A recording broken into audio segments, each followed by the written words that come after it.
Hello ladies and gentlemen, boys and girls, cats and dogs and whoever else subscribes to the official Tranley Close Railway Centre YouTube channel. I am out on my daily walk on these dark days of COVID-19 virus lockdown, as it were. So I'm out on my daily walk in my, jogging bottoms, doing a little bit of exercise, as you do. I've got some wet hair, which is obvious that I've just had a shower. But today I'm going to be working on the layout again. So we're going to be doing some more work on the Tranley Close Model Railway. We're going to be getting some low relief buildings, placing more down the side. So instead of the house in the corner, I'm going to be putting a hobbycraft building in there instead. We're going to put some fencing in. We're going to glue down the track, the rails even, and the separately applied wheels that are in the yard. So we're going to glue all those down. And it's going to be interesting and interesting to see the finished product. So I'm going to head off now and continue my walk and jog, and then we're going to skip to the model room where we can start our work. So as we are currently out here and walking along the old railway track there, which used to be the Star Valley Railway, as you can see, this is one of the many old railway bridges around the local area where the railway used to go across towards town. And basically the Star Valley Railway was an old Great Eastern Railway, and it used to obviously have locomotives such as J15s, E4s, and all the L&ER type trains, as well as diesel traction such as Class 31s, Class 15s, etc. And obviously the DMUs such as Class 105s, Derby Lightweights and things like that. So this is the one of the many railway bridges along our journey along the Star Valley Railway. And I'll just, to be honest with you, I'm going to do clips of every railway bridge and every railway item I come across along my daily walk. Nestled deeply into the woods, just obviously past the railway track there, we come across this gate, these double gates here. Now, looking at this, obviously its age and the way it's set out, this is what used to be a foot crossing. So basically this was part of the railway track where obviously there would have been, like, I don't know, probably at this point here there would have been like fields and farmlands and things, especially over that side, as them buildings would have never have actually been there when the railway was down. So my guess is that this was one of the many foot crossings along the line. And it's another piece of railway history we have come across on our walk.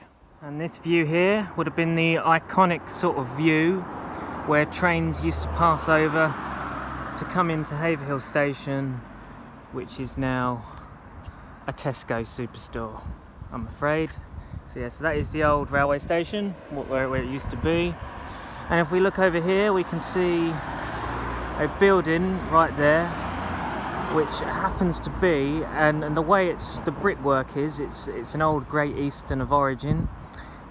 It was most likely the station master's house, just before the station forecourt, where as you can see there's sort of a ramp there where the wall is, and that goes up, and basically that would have led to the station forecourt, which now a road goes into and makes up roundabouts.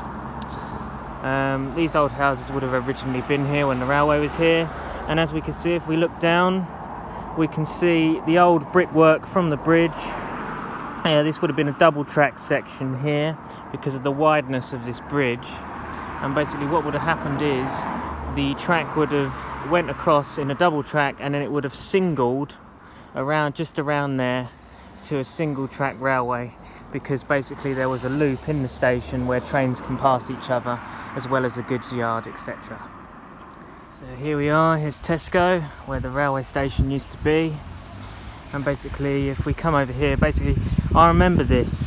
When I was young, I was about, I don't know, 4 or 5. It was around 2006, I believe.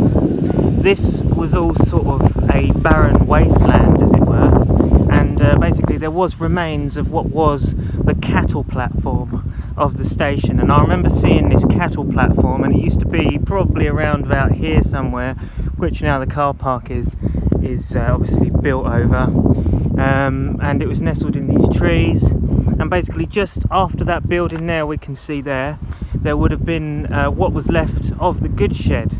Now the goods shed was still there, but it was acting out as a council building for quite some time.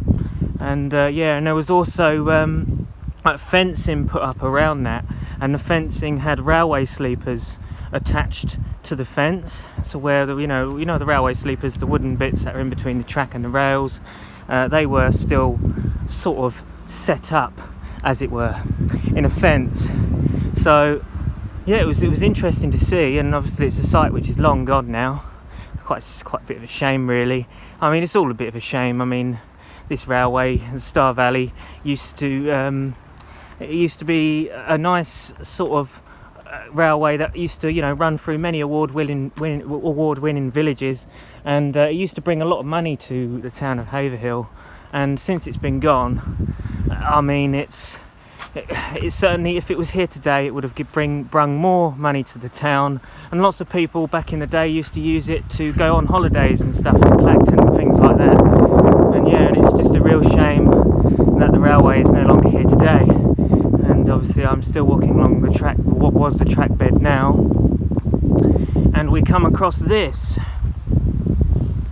Yes, another one of the reminiscence of the old railway line. Here basically lies what used to be part of a plank wagon. Now basically these wheels here, these axles, they were part of a coal wagon or plank wagon. I know this because of the way that the axle is set out. Now basically these bits here, which are poking out, as you can see, they used to, basically what happened is this used to thread through a frame and piece of metal, which was the outer area of the wagon. And basically, yes, that is how I know that it's a wagon wheel, because it used to thread through there. Whereas if it was a locomotive, for example, basically this would have been flush at the front here. It wouldn't have this axles poking out like this. It would just be like just a wheel, and the axle would have been just in between here, and it would have connected to a loco. So that is the wagon wheels there. Obviously you can see there's some moss and growth on them, and yeah, it's so that is basically what is left of, well, probably the only remains of a piece of stock that used to run on the Star Valley Railway. There is more remains up at Clare Country Park. For example, there is an actual wagon, a box wagon, which can be found inside the old goods shed, which is still there, as well as the station. And also there is some remains at Sturmer, which we're not going to go and visit today. There's the old station there, and other bits and pieces which can be found. And also at Bartlow, I hear that there is remains of the old Bartlow Junction signal box, which I still have never even seen, and it would be nice to go and have a look at, just to see what it looks like. So the old junction signal box, technically the remains of it is still there. I don't know what else is out towards Bartlow, but one day it will be interesting to go and see. And I think it's interesting to see this stuff because it's a bit of history about this area, and just to think what used to be, and it's quite impressive. It's, of course, so many years ago now, about 50 years ago, maybe more, but yeah, blimey, some stuff is still here. Okay, we're a little bit down from the track bed now, but as you can see, the way it's raised up like that up there, you can see whereabouts the track bed would have been going along up the top there. These houses here are all obviously newly built. They would never have been there back in the day. Okay, so now we've come across our next bridge, and here we see a girder bridge. Basically this is a metal structure at the top, and we've got the brickwork underneath, obviously. Now basically this yeah, this bridge was a part of a double track section because of the wideness of it. Basically, it seems to me that obviously, I believe, as far as I know and as far as I'm aware doing the research, there was a single track section between Cambridge towards Haverhill, so that was all single track. And then as it come to Haverhill station, that is when it doubled, and basically it doubled up towards Sudbury, and yeah, that was where it was double track. And as you can see, we're on top of the bridge now on the track bed, and yeah, this is the top, and this is where, as you can really tell here, just by how wide it is, there would have been a track there and a track just over there in the double track section, and just how wide the general area width of the track bed here, it was definitely a double track section. Okay, so here we come across some more sites. These are old railway sleepers here. They used to have screws that go to the sides of these, and basically they are now part of someone's front garden at Road. And here, yeah, are the remains of old railway sleepers. In fact, I do beg your pardon. The top bit of basically the railway sleepers, where I said the screws go in. Basically, the railway sleepers are facing downwards, so basically the back is facing upwards. So basically underneath would have been where the screws are, and you'll probably find that there probably still is some screw marks within those sleepers. Because if I looked, like, obviously I didn't want to go too in depth and too close because it was someone's front garden obviously, but basically if you looked really closely, especially to some of the ones down at the bottom, you can see where the screws used to go in for the chairs. That used to, they're called chairs, and basically what they do is they connect the rails on the top of the sleepers to make the track.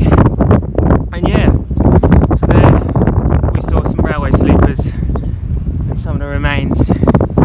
Okay, so now we are walking along this dark and desolate section towards Sturmer Arches, which is basically the centre of railway history in Haverhill, and it's quite a remarkable sight to see.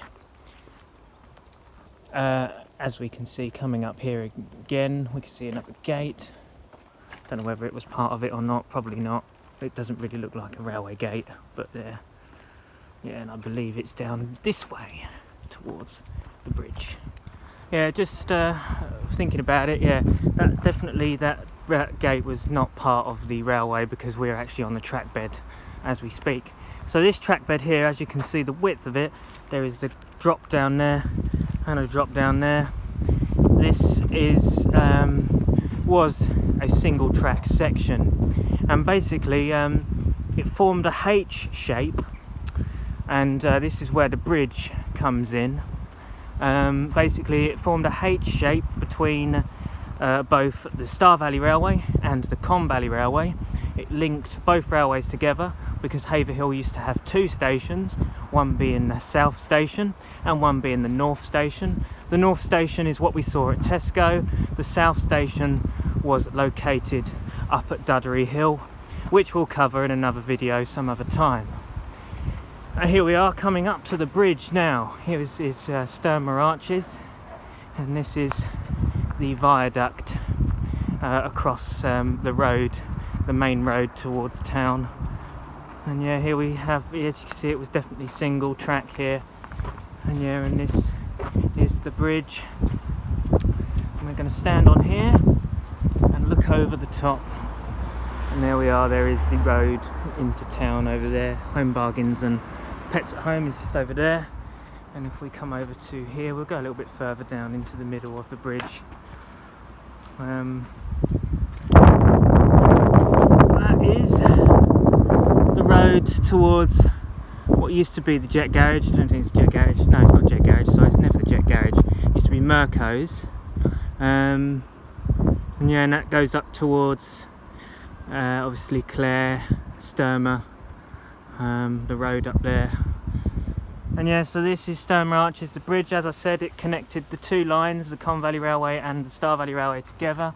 So trains used to pass over this bridge to get to, for example, along the Colne Valley Railway, it used to go down to Headingham and Birdbrook, places like that, Great Yeldham.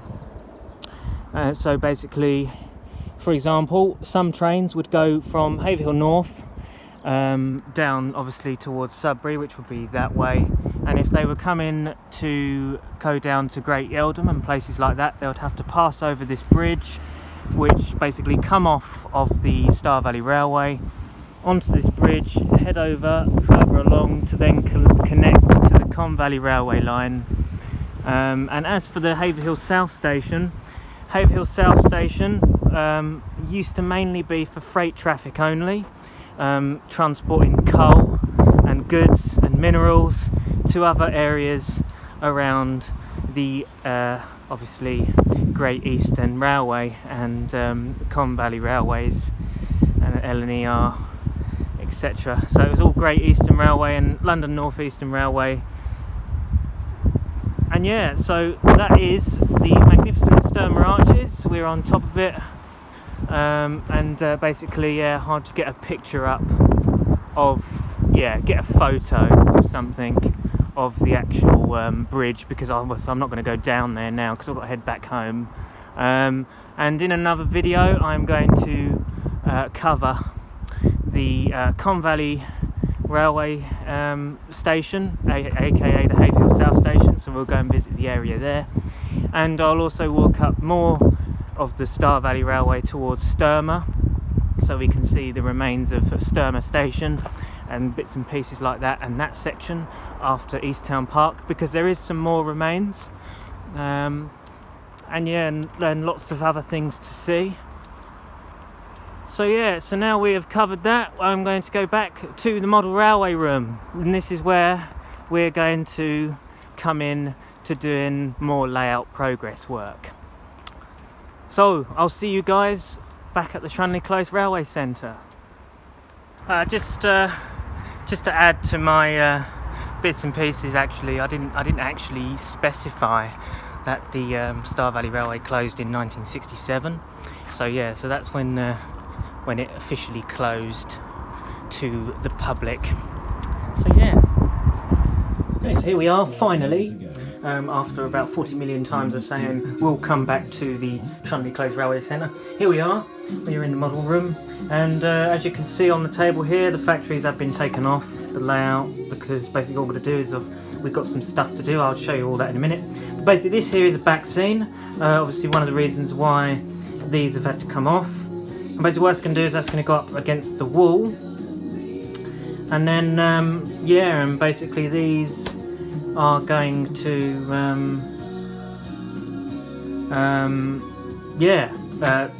go up against this. And as you see, it's really nice actually, it's quite a nice scene. We've got Curry's there, we've got an Argos extra there, which is pretty cool. And yeah, so all this stuff, this back scene here and the Hobbycraft building here is, and all of the stuff that's in this bag is courtesy of Simon Veazey of Stockfield Parkway TMD, which is now a layout which has been closed down and it's going to be ripped up, and this is what remains of it. This is one of the remains, one of the buildings that used to be on the layout. We also got some more obviously buildings, low relief factories from that particular layout, which is now being taken down. And this is what I'm going to be doing today, is using this. Basically what this is authentic sleeper grime, and what it is this enables me to weather and tone down the look of our ballast here, which obviously you can quite clearly see I mean it's nice, but it has that new look, and we don't want it looking too new, as it were. We want it a little bit worn out, as it were, because you couldn't, you know, I mean, it'll make it look better overall, not too much in your face sort of thing, you know. So yeah, so we're going to do that, and obviously this we're going to have to take all the stock off that is anywhere near it, and obviously these buildings are going to have to be taken off on these bits and pieces, just so we don't get any of the weathering powders on anything that we don't actually want it on. So yeah, so I'm gonna do that, and yeah, let's give a test on this piece of paper first. Alright, so we're gonna have to shake this first. It's basically like spray paint near enough. So yeah. And then we're gonna test it. And don't do too much on it. So let's have a look. Okay, so we can already see that that is way too close. So that is not the kind of, you know, that is not what we want. We don't want it being that close. So we've got to think about the distance here. And obviously we don't want to spray too much, because if we spray too much, it'll just go everywhere. So it's just little, you know, sprinkles here and there. So let's give this distance a try. Okay.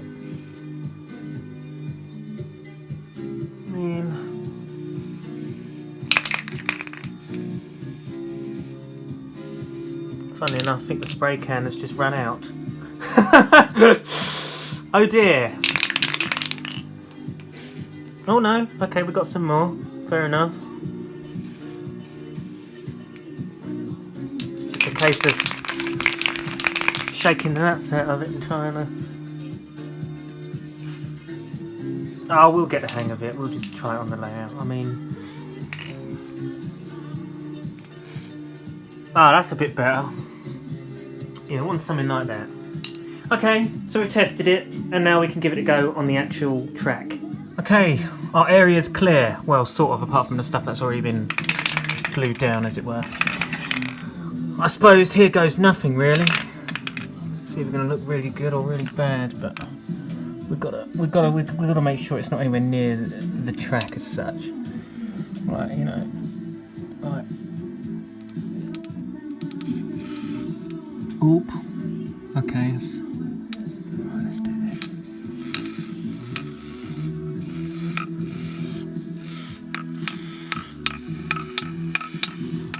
Okay. We're looking.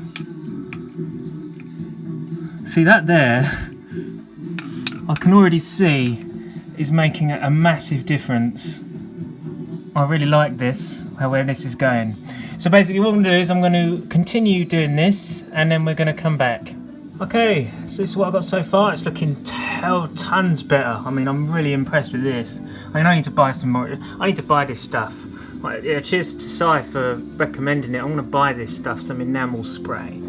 Anyhow, what I'm doing now currently is I'm getting a paintbrush, funnily enough, and I am just literally dabbing, well, I sprayed some of this actually, and then I just smudged it about, just to, you know, tire it out a little bit so it looks better than that crap matte black, as it were. And I'm doing the same here for the buffer beam, for the buffers. And basically what I've done is here, to be honest, this Ingrove is quite handy. So basically this is a pot where I've missed ballast in, right? It actually looks okay now because I've put the spray. So what I'm doing now is actually I'm just spraying in it so I can get a bit on my paintbrush, like so. Oh Christ, well that wasn't meant to happen. There's a little bit of ballast cut there. And then I am literally just painting and just, yeah, tiring out these buffers here. And yeah, looking to get it looking a little bit more realistic, as it were. But obviously you probably noticed by now this idiot has accidentally sprayed the wall, me in other words, and it's just a freaking mess. Look at this, it looks like a sandstorm has hit it, as one of my friends have put. But luckily enough this is going to be covered by Backscene, so it won't be noticeable. But however, when it comes to further up here, it's something that I'm going to have to be mega careful of, and in all honesty maybe not weather the section up further up and just leave it as it is. I don't know, we'll see.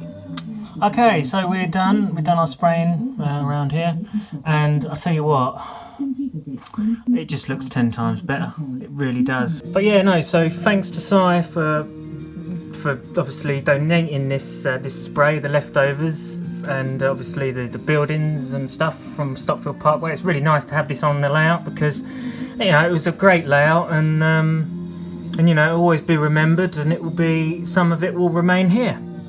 Anyhow, I've now got this. This is some sandpaper, well, a sandpaper strip. It's a bit too big actually, to be honest with you. But basically what I'm going to do now is, because I've obviously weathered over the track, we're going to have to clean off the tops of the rails. As we can see, that is making a difference. There we are, we can see the shine again. And what that's going to do is that's going to obviously make sure that we can still get electric to our trains when we run them across there. Otherwise, you know, we're not going to get anything running over here if we don't clear this track off. Okay, so I'm going to carry on doing that throughout the rest of the line, and yeah, and then we can run some trains over it when we've finished. Using my initiative to the best of the extent. We've got some scissors. We're going to cut this off a little bit because it was quite clearly far too big for us to do our job, because it was actually scraping up some of the ballast and fucking it up. So we could just bleep that out. Yeah, apologies for the swear word. Okay, well, we're going to continue cutting this out and finish it off. Okay, because basically the sandpaper was basically ripping up some of the ballast and just like getting rid of some of the weathering, and it went pretty bad, and I had to re-weather some areas. I basically resorted to using this lighter fluid onto cotton wool buds, and this should help with cleaning the rails a little bit better. So let's give it a go. Okay, so we've got our lighter fluid on there now, and we're just gonna business-rate holidays, statutory sick pay relief packages, as well as the coronavirus job retention and self-employment. Just carefully rub the rails down. As we can see, it's already making a difference. I can see that it's coming off onto the cotton wool bud there. There we go. Oh, we've got to do this for the rest. Okay, so another option, because basically the cotton buds were very time consuming, I'm going to put some lighter fuel on this dust monkey and just run it across. I'll probably just do it much quicker. Okay, so after about 40 million hours of messing about with the track work and you know, doing all the weathering and cleaning it off, finally it's done, and we're going to test a train over it to see if it will work. We're going to test the N15 Serine side over it, purely because that loco happens to have quite poor contacts, and it's quite a short wheelbase loco. So it shall give us the best possible way to test out whether we'll get any connection to the trains, and you know, we'll just see how it goes, I suppose. Okay, so we're going to test it and see if it works. Okay, so it's managed to pull out of the siding fantastically with no faults whatsoever. Haha, fantastic. Right, so now we can just go into reverse towards the tunnel.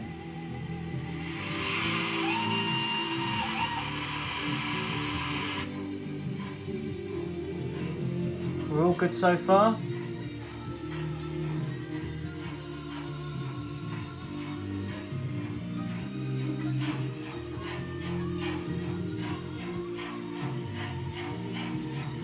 I don't believe it.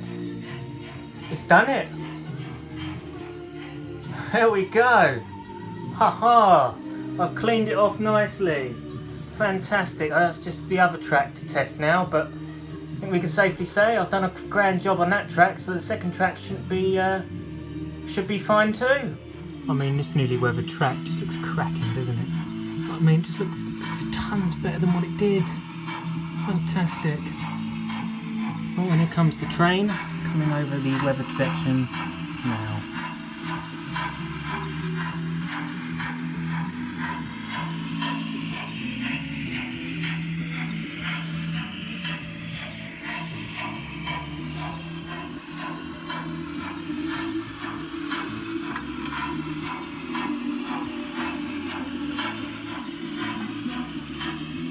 And there you have it. it's gone over it. Fantastic. And this is now our back seam being cut. And we're just cutting it to size, and we're going to put it on the back wall. So sadly we have to report that didn't exactly go according to plan. We've got creases, fold lines,